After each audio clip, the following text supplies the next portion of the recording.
What is up, everybody? It's your girl Jada Reeds here, aka Diamond, back with another video. And today we're going to be doing a book haul. This is first, if this is your first time seeing my face or knowing of my existence, my name is Diamond. I go by Jada Reeds on this channel, and over here I like to do reading vlogs, book reviews, and everything in between. So if that is something that you're interested in, I think you should consider subscribing, period.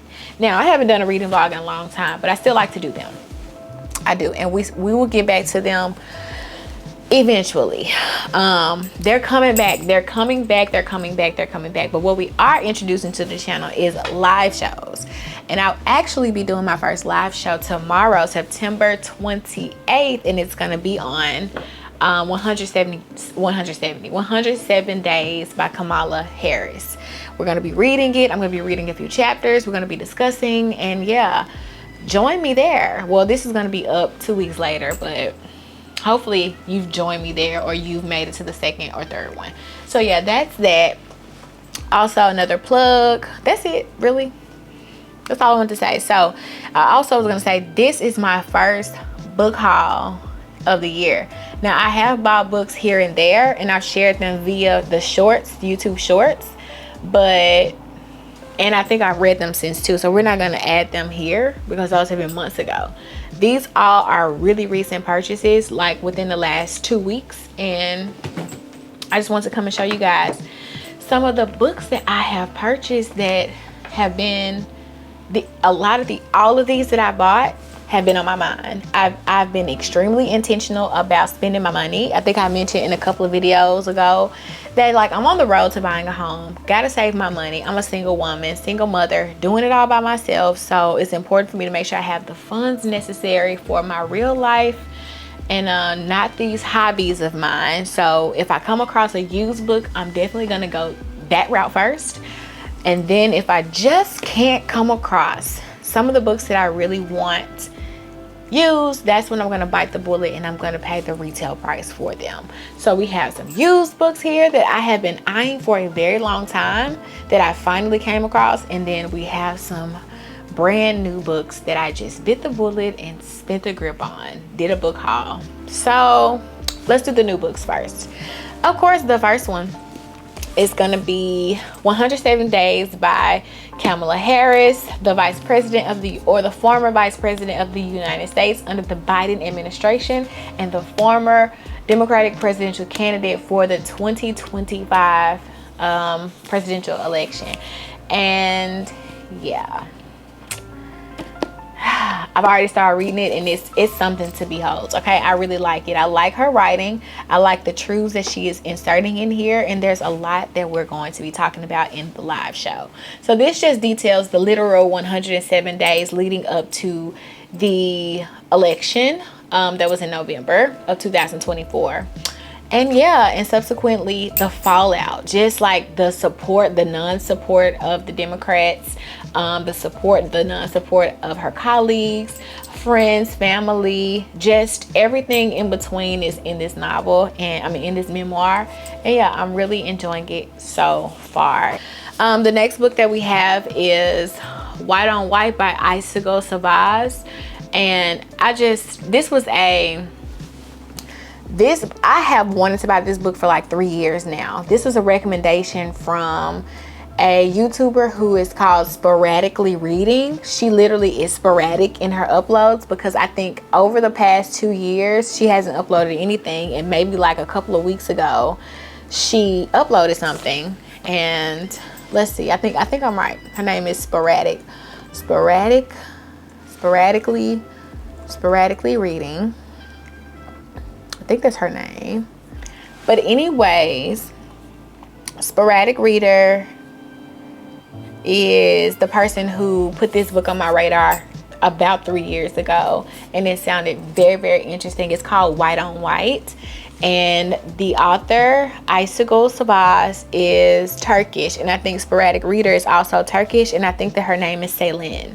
And because I remember clicking on one of her videos, And I just have this book here because I just was speaking about it. But after I read The Idiot, I just wanted to find videos of other people to see what they thought about it. And she was one of those people who spoke about it. And she said that they have the same name. So I know her name is Sporadic Reader and her real name is Celine. So anyways, this is a Turkish author. And I am going to read the back. A student moves to an unnamed European city and rents an apartment from Agnes, a painter, who lives in another town with her husband. One day, Agnes arrives in the city and settles into the upstairs studio.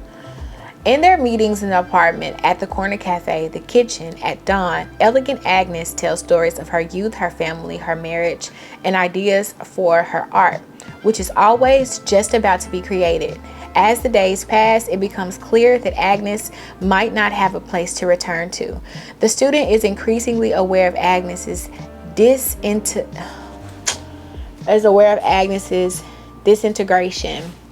Her stories grow more and more frenetic, her art scattered and unfinished, white paint on a white canvas.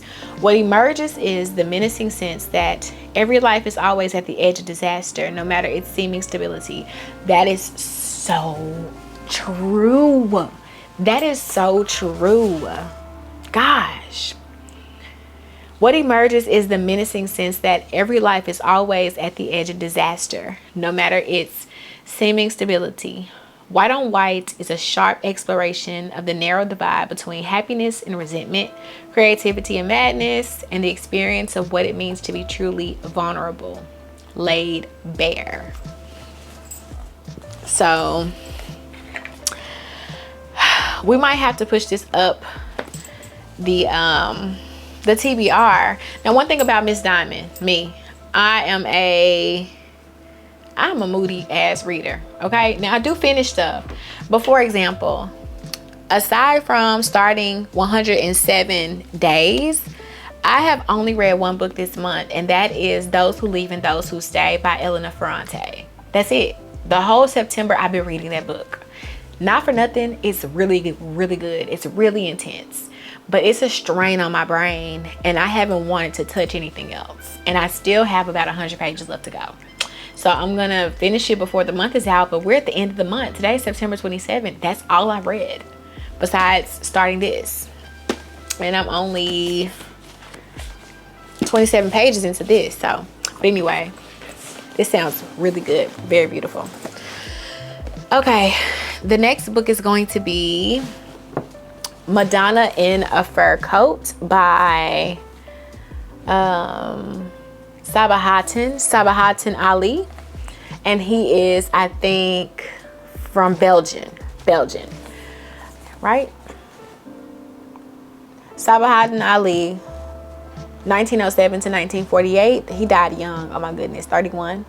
Was born in the Ottoman town of Agadir, now Ardino, in southern Bulgaria. So yeah, he's like Bulgarian. I said Belgian, so he's Bulgarian. And translated several works from French and Turkish. And this book is translated from Turkish. So is he Turkish? We'll learn more about him, but this has been floating around social media. Primarily, I've seen several videos of people who have read this on YouTube suggested to me. It sounded extremely interesting, and it's a tiny little thing, so I grabbed it. And it just says that it's a magical novel about a Turkish man who falls in love with an artist in 1920s Berlin, recreates a vanished era, and dramatizes a doomed relationship with verve, depth, and poignancy. The result is a miniature masterpiece, and I know nothing else. And that's kind of how I want to keep this one. So, Madonna in a Fur Coat. Another book. Now, that's recently something that I've been wanting to get. This is another book that has been on my TBR and something that I've wanted to buy for a very long time. The fact that she was just long-listed for the Booker Prize made me want to move it up so that I can read her other piece of fiction, which is called Universality. But this is Assembly by the beautiful, talented Natasha Brown. And I just finally got it. And so it says, the narrator of Assembly is a Black British woman preparing to attend a lavish garden party at her boyfriend's family estate, set deep in the English countryside. At the same time, she is considering the carefully assembled pieces of herself and standing at a momentous crossroads. As the minutes tick down and the future beckons, she can't escape the question, is it time to take it all apart? Assembly is a story about the stories we live within, those of race and class, safety, freedom, winners, losers, and it is about one woman daring to take control of her own story, even at the cost of her life. And it says here on the front by The Guardian, it is a modern day Mrs. Dalloway.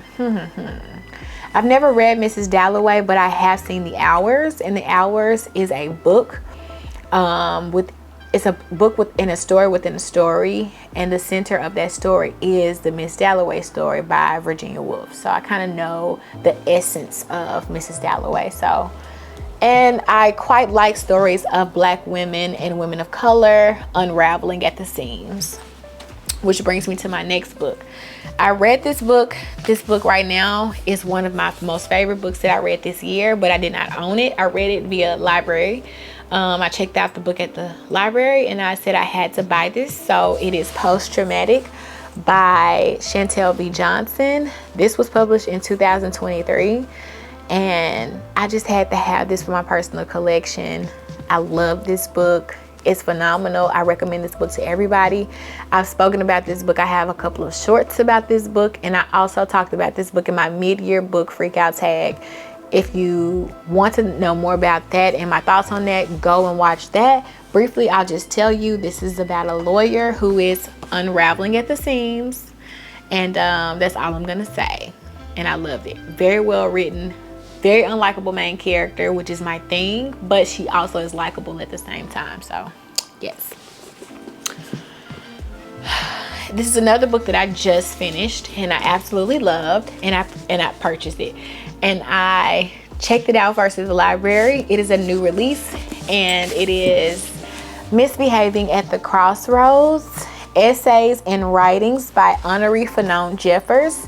You have to know, if I break the bank and buy a brand new, newly released book, that it is really good. And this book is really something to behold. And I said when I spoke about it in my wrap-up, my recent wrap-up, because I read it in August, that this is that book. This is that one book that comes out in your time, your generation, when you're young, that will set a precedent in your life. And it's something that you kind of can reference throughout the times. Even though Honorée Jeffers is old enough to be my mother, the things that she writes about are very prevalent in today's society and in the walk that I have going on right now in my life as a 33-year-old woman. In here, like I said, there are writings that are very personal, very sensitive, things that she dealt with and went through in her childhood, in her adulthood. And then now we're talking about stuff like Barack Obama, Michelle Obama. We're talking about James Baldwin. We're talking about sexual abuse, etc. in here. And it just really gave credence to a lot of the feelings that I feel in my life. And I really want to have this in my book collection. And that is why I purchased this. So that is Misbehaving at the Crossroads by Honorée Fanonne Jeffers. And lastly, if you're no stranger to my channel, you know that I love Toni Morrison. She's one of my most favorite people, one of my most favorite authors. She's just amazing to me. I still don't think I even understand the depths of her writing, but I get it. But anyway, I got Toni at random, which, look at that. Oh my God, look at her. Jeez. She is so striking. I wonder if I'm that striking. Am I that striking? I want to be this striking. She is so striking. She is iconic. But anyway, Toni at Random, the iconic writer's legendary editorship. And you guys have to understand, there is something phenomenal, magnificent about the fact that she was a prominent editor at Random House. What? She edited some of the most amazing things before she even decided to become her own person and her own writer. Anyway, and did it. I think she continued to do it until she published, I think, either Beloved or Song of Solomon. One of those. That was when she finally considered herself a writer, a legitimate author, and that is when she stopped editing. But anyway, this details her time editing at Random House. And I think it starts with a lecture that she put on at Howard or Hamilton or something like that. But anyway, let's read the inside. I just want to spend some time with it, with you guys. Can I do that? Can we do that? All right, so multifaceted genius.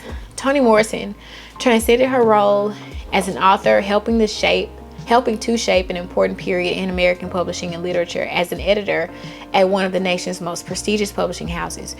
Drawing on extensive research and firsthand accounts, this comprehensive study discusses Morrison's remarkable journey from her early days at Random House to her emergence as one of its important editors. During her tenure in editorial, Morrison refashioned the literary landscape, working with important authors including Toni Cade Bambara, Leon Forrest, and Lucille Clifton, and empowering cultural icons such as Angela Davis and Muhammad Ali to tell their stories on their own terms. Dana A. Williams had the benefit of Toni Morrison's support over the years for this project, formal and informal interviews and correspondences. Morrison, in fact, gave her the book's title. From the manuscripts she molded to the authors she nurtured and the readers she inspired, Toni Morrison has influenced American culture beyond the individual titles or authors she published. With unparalleled insight and sensitivity, Toni at Random charts this editorial odyssey. Dana Williams. Who is Dana? That name sounds familiar. No, I don't know her. But anyways, I'm glad I got this. So that is all for all of the brand new books that I bit the bullet and purchased. And when I tell y'all, books are so expensive. I do not take it for granted that I can do these things. Being able to purchase something like that in this climate, in this society, what we're dealing with right now, still being able to do stuff like this, it does not go unnoticed for me, and I'm just so thankful and so grateful. So that's with that. Now let's move on to the used books that I purchased as well last month. Each one of these books are books that I've wanted over the years that I just did not buy brand new, and except one. This one just got on my radar because I just finished what will probably be my most favorite book of the year, which is Demon Copperhead by Barbara Kingsolver. So I had to, and I just messed it up, but I had to go and see if one of my local bookshops had the Poisonwood Bible. I heard this was a classic. It was a must read if you like Barbara Kingsolver in general. This is one of her other books that's like very popular, very well known. And yeah, I love Demon Copperhead. I think it was wonderful, magnificent, great. So I had to get this. So this is the Poisonwood Bible. And I think it's about, a clergyman, a pastor or something and his family. They go and they do some sort of tour in Africa, in the synagogue in Zimbabwe or something. Anyway, let's read it. The Poisonwood Bible is a story told by the wife and four daughters of Nathan Price, a fierce evangelical Baptist who takes his family and mission to the Belgian Congo in 1959. They carry with them everything they believe they will need from home, but soon find that all of it, from garden seeds to scripture, is calamitously transformed on African soil. What follows is a suspenseful epic of one family's tragic undoing and remarkable reconstruction over the course of 3 decades in post-colonial Africa. The novel is set against one of the most dramatic political chronicles of the 20th century, the Congo's fight for independence from Belgium, the murder of its first elected prime minister, the CIA coup to install his replacement, and the insidious progress of a world economic order that robs the fledgling African nation of its autonomy. Taking its place alongside the classic works of post-colonial literature, this ambitious novel establishes Kingsolver as one of the most thoughtful and daring of modern writers. So this sounds like it's going to be excellent. So anyway, yeah, The Poison Woman Bible. And I probably paid like $2 to $3 for this.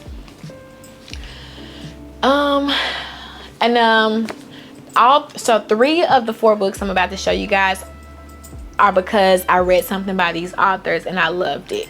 So this one is The Great Believers by Rebecca Makkai.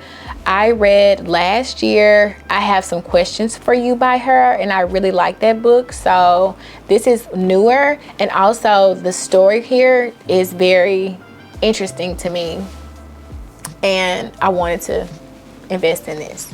So in 1985, Yael Tishman is about to pull off an amazing coup, bringing in an extraordinary collection of 1920s paintings as a gift of the gallery where he works.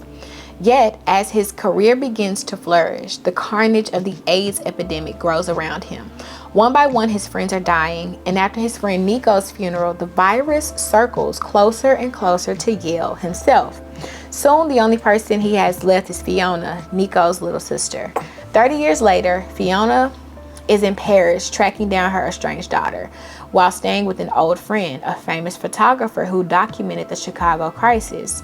She finds herself finally grappling with the devastating ways AIDS affected her life. The two intertwining stories take us through the heartbreak of the 80s and the chaos of the modern world as both Yael and Fiona struggle to find goodness in the midst of disaster. So, yeah. I remember when everybody was reading this in like 2020, 2021. So yeah, The Great Believers by Rebecca Makkai. I think she's a great writer. Another one of my favorite books a couple of years ago was Trust by Hernan Diaz. So when I saw In the Distance, I had to grab it because I remember a couple of years ago, I tried to read this on audiobook and I didn't really like it. It's a very theatrical audiobook. Like, it gave sounds, it gave voice changes, which I'm not completely like, I'm not completely, what's the word I'm looking for? That's not a complete negative to me, but I don't know. I just want to experience what this book has to offer with my own like voice in my head. And I didn't really think that audiobook was specifically for me. So that's why I waited for this. But I've been wanting this book for a very long time. I think I wanted to read this first. Everyone raved about this because this was a finalist for the Pulitzer. See, it's on here. I didn't even know that was here. This was a finalist for the Pulitzer as well. So he is a magnificent writer, and I'm so obsessed with him because I'm also obsessed with Dua Lipa, by the way. What? Girl, I went down a Dua Lipa rabbit hole because of this one channel that started off having me believe that Dua Lipa was just another attention-seeking artist who just wanted to have a book club for the aesthetics, and comes to find out she's actually really invested in these books and these authors, and she asks really great questions, which makes you understand that, oh, she's a literary enthusiast. She's a book lover as well. So anyway, I watched Hernan Diaz's interview about trust recently, I think Wednesday, and I fell even more in love with him. But anyway, this is his first book, In the Distance. It's a modern day retelling, kind of rethinking of what the Western is supposed to be like. So let's just read what it's about. Okay, I think this is it. A young Swedish immigrant finds himself penniless and alone in California. The boy travels east in search of his brother, moving on foot against the great current of immigrants pushing west. Driven back again and again, he meets naturalists, criminals, religious fanatics, swindlers, Indians, and lawmen, and his exploits turn him into a legend. Diaz defies the conventions of historical fiction and genre, offering a probing look at the stereotypes that populate our past and a portrait of radical foreignness. And yeah, I think he's magnificent. I mean, he's one of Hernan Diaz. His storytelling is impeccable. Say what you want to say. And one thing that I know is that in reading we are all getting a different perspective, or we all have a different lens that we are looking through and we're reading through. And so the way that we all perceive books is going to be different. And that's the main point of reading, generating conversation, and also having you think outside the box a little. But with Hernan Diaz, he said something that spoke to me during his interview with Dua Lipa. He said that how boring is it to tell a story that you already know the answers to? You as an author or a writer should always seek and find new things to discuss and figure out and tell that story. Your imagination is as far as whatever the eyes can see, or there's no limits to it. Like, search for that. Tell the stories of the unknown. Populate new ideas. Give credence to new things, new insights. So anyway, yeah, kind of a little obsessed with him, I have to say. And this last book, no, I have two more. Well, also we have The Lost City of Z by David Graham, another author who I read Killers of the Flower Moon and absolutely loved it. Like I said, Aldi loved it. That was an amazing book. So I've been just on the search for anything David Graham as well. Saw this and I know nothing about this, but I'm interested in it because he's such an amazing author. And this has really good reviews on Goodreads as well, if I'm not mistaken. I'm just got my laptop here and I want to pull it up. I want to pull it up and see. Let's look up Goodreads.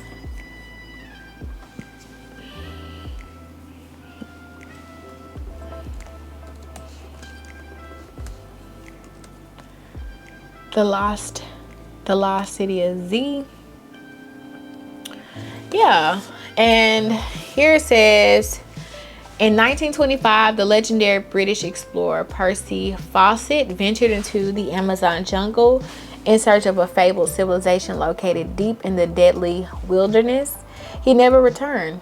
In this masterpiece of narrative nonfiction, journalist David Graham tells the epic story of Fawcett's quest for this lost city of Z as he unravels the greatest exploration mystery of the 20th century. So it should be great. I already know it's gonna be awesome. And the last book, you guys have no idea. I told myself I will not buy this book brand new. I have got to find it somewhere. And ever since, I think I'm 2-3 years late, because when was this book published? I mean, I have been feeling so left out about this. Y'all have no idea. Let me see when it was. It was published in 2019. Everybody and their mama have read this book. And I was just like, I don't want the audio, and I don't want to get it from the library. I want my own copy because I know I'm going to be really invested and I'm really going to love it, because I have this like strong allegiance, this very weird, odd allegiance to Irish authors. They really speak to me. I think my husband might be Irish, you know, like he has to be. Anyway, my next husband. But anyway, it's Say Nothing. It's Say Nothing by Patrick Radden Keith. And everybody raves about it. Oh my gosh. When I saw this, and I got this one from and I probably knew that they would have it, but it's not every day I'm like deep in Collierville. So Memphis is Memphis, and then you have surrounding areas like Bartlett, South Haven, Collierville, and Germantown. I'm not always out there. So I'm not always gonna go to the Goodwill. We have a complete Goodwill bookstore that only sells books. And it's far, far, far out from where I live. But I just so happened to be off this day, and I went just finding stuff. So I saw this, and it's literally like new. And I said, this book was put there for me because God knows I've been wanting it. So anyway, this is Say Nothing, a true story of murder and memory in Northern Ireland. And I think this is all about the Troubles, which I was introduced to the Troubles when I read Milkman by Anna Burns a couple of years ago, and I absolutely love that book. So this kind of just will go deeper into detail about that. And yeah, In December 1972, Jean McConville, a 38-year-old mother of 10, was dragged from her Belfast home by masked intruders. Her children clinging to her legs. They never saw her again. Everyone in the neighborhood knew the IRA was responsible, but in a climate and fear of paranoia, no one would speak of it. Crazy. Patrick Radden Keefe's mesmerizing book on the bitter conflict in Northern Ireland and its aftermath uses the McConville case as a starting point for the tale of a society wrecked by a violent guerrilla war, a war whose consequences have never been reckoned with. From radical and impudent IRA terrorists such as Dolores Price, who was planting bombs and targeting informers when she was barely out of her teens, to the spy games and dirty schemes of the British Army, to Gary Adams, who negotiated the peace but betrayed his hardcore comrades by denying his IRA past. Say Nothing conjures a world of passion, betrayal, vengeance, and anguish. And yeah, and it's just something, even to know, like I said, like how they had these teenagers. Like there was this one picture I saw just looking up stories of the Troubles and everything like that. These girls, they were beautiful. You know what I mean? Just beautiful. Seemed like they had the world like at their fingertips, like endless possibilities. You know what I mean? And their brains were like infiltrated with this nonsense.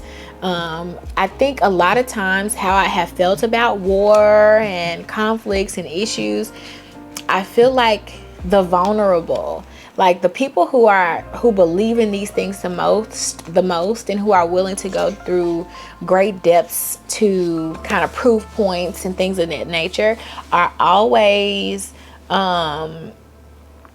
very vulnerable mentally, and they're very lonely, and so they want something to cling on to and to hold on to. And that's how you're able to get and garner support from people, and small things turn large because of vulnerable minds, people with vulnerable mindsets and feelings of longing and wanting. And so yeah, so anyway, the next book we have is going to be White Fragility by Robin DiAngelo. Why it's so hard for white people to talk about racism.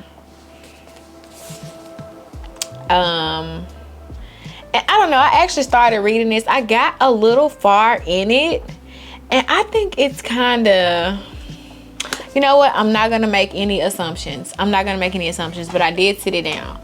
It says, what is white fragility? In this groundbreaking and timely book, anti-racist educator Robin DiAngelo, Robin DiAngelo deftly illuminates the phenomenon of white fragility, referring to the defensive moves that white people make when challenged racially. White fragility is characterized by emotions such as anger, fear, and guilt, and by behaviors including argumentation and silence. These behaviors in turn function to reinstate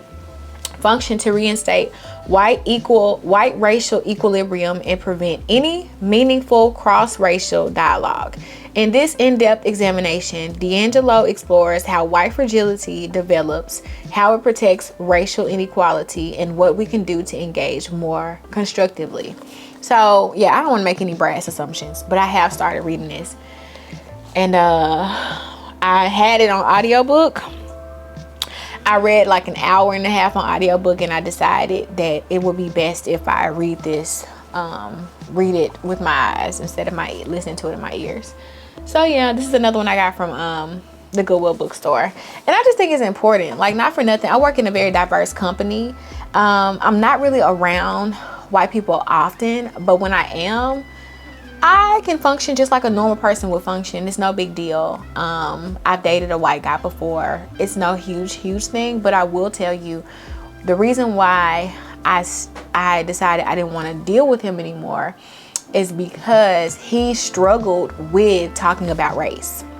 No matter how he tried to slice and dice it, no matter how it was, and he was like just he was your typical white guy. He wasn't like urban by any means. He wasn't any of those things. He was just a regular white dude that found me attractive and wanted to date me. But when it was time to speak about things that were important to me, racial identity, how things are happening in America, how it affects me, how it affects him, how it would affect us if we were to move forward with things, he got extremely uncomfortable. And I don't like that. So anyways, I came across this. It was popular, especially 2020. It became popular, but I never thought I needed to read this. But now I do. So when I saw it, I grabbed it. Another one that I saw, because I just been on a nonfiction kick, just trying to learn more and figure out people, is My Life on the Road by Gloria Steinem. And yeah, she's like a revolutionary when it comes to the feminist movement in America and just understanding body politics and my body, my choice, things of that nature. And I just want to learn more about her era and the way that things were when she was in the movement. So yeah, when I saw this, I was like, I'm gonna grab it. And I want to learn more about Miss Steinem. My Life on the Road is a moving, funny, and profound story of Gloria Steinem's growth and the growth of a revolutionary movement of equality, and how surprising encounters on the road shaped both. From her first experience of social activism among women in India to her work as a journalist in the 1960s, from the whirlwind of political campaigns to the founding of Miss Magazine, from the historic 1977 National Women's Conference to her travels through Indian country. A lifetime spent on the road led Steinem to connect deeply with people, to understand that context is everything, and to become part of a movement that would change the world. In this rich and revealing story of leadership, travel, and activism, Steinem reminds us that living in an open, observant, and on the road state of mind can make a difference in how we learn, what we do, how we understand, and how we live. Yeah. And I also came across another book I see quite often. Everybody has read this book and I haven't. And it is An American Marriage by Tayari Jones. And I knew nothing about it. I just recognized this cover and I was like, everybody read this but me. So, and it's a Black woman. I'm always interested in learning more about Black women authors and reading books on their perspective. And she's really pretty too. Look. So this book is about newlyweds, Celestial and Roy. They are embodiment. Okay, newlyweds, Celestial and Roy are the embodiment of both the American dream and the New South. He is a young business executive and she is an artist on the brink of an exciting career. But as they settle into the routine of life together, they are suddenly ripped apart by circumstances neither could have imagined when, while visiting Roy's family in their small Louisiana town, Roy is arrested and sentenced to 12 years in prison for a crime Celestial knows he didn't commit. 12 years? Don't you hate? I hate social injustice stories. It's gonna be hard for me. I don't like stories like this. Though fiercely independent, Celestial finds herself unmoored, taking comfort in Andre, her childhood friend, and Roy's best man at her wedding. Ooh. As Roy's time in prison passes, she is unable to hold on to the love that has been in her center. When, after 5 years, Roy's conviction is suddenly overturned and he returns to Atlanta, ready to resume their life together. Celestial is faced with a soul-wrenching decision, whether to let go or to try to rebuild a marriage that has lost its underpinning. Hopefully I can get jiggy with this one. It really sounds reminiscent of something that Kennedy Ryan would write. However, Kennedy Ryan has never been in Oprah's book club. I know Oprah, that's not to downplay her or anything like that. I just remember distinctly telling you guys why I could not read any of Kennedy Ryan's books. But Oprah, she's a little bit more of, she like a little prestige. She likes her writing to be a little bit more, deeper, more literary fiction-ish, just something that kind of brings home that kind of, I think I might sound a little elitist. So let me just stop myself in my tracks. Excuse me.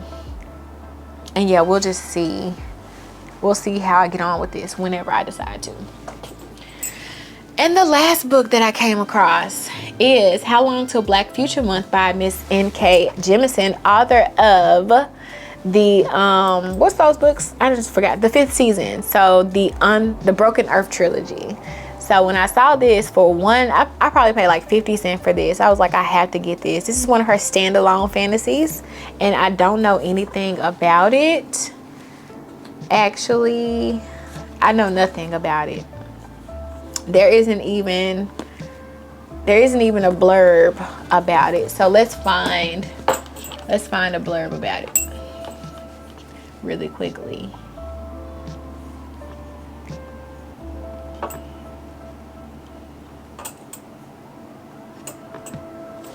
How Long Till Black Future Month. It's a beautiful cover, isn't it?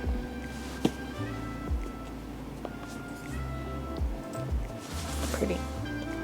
Look at her hair. Ooh, this has really high ratings. Okay, so this is what, a short story collection? Let's see. So in these stories, Jemisin sharply examines modern society, infusing magic into the mundane and drawing deft parallels in the fantasy realms of her imagination.